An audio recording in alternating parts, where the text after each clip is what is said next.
For Dan Schmitz, nothing can beat a picture postcard day fishing the nearby Tavern Creek with daughter Molly. And their canine companion, of course, Scout.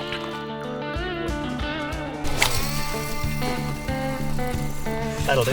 Their quarry is the humble river Redhorse, a member of the sucker family, noted as delicious eating fish. A river redhorse are one of a number of species of redhorse that we find in Missouri streams, especially in the Ozarks region.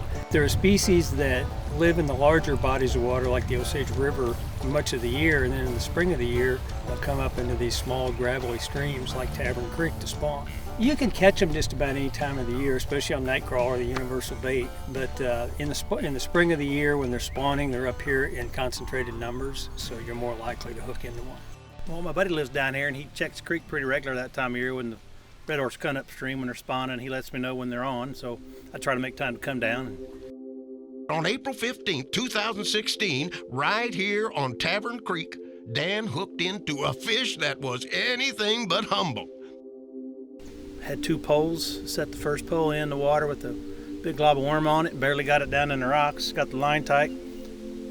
Had my second line casted out but wasn't on bottom yet, and that first pole went clean down to the rocks, and I had it picked up in my left hand and felt this pretty good fish. Let that other pole go.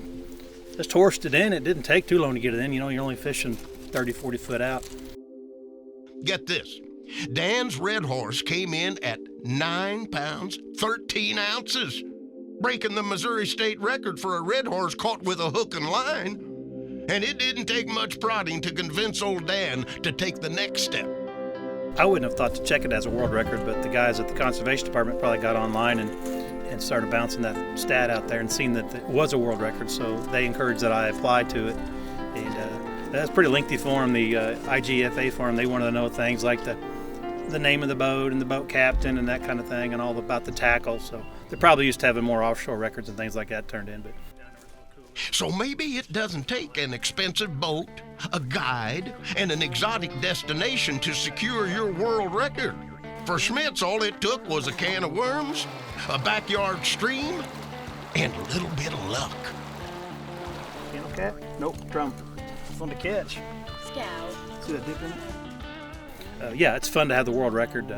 It's a thick book. There's a lot of records in there, but I made it. I'm in there this year, and I think it'll hold a while. There's not a lot of people that target catching the redhorse, so that record might stick.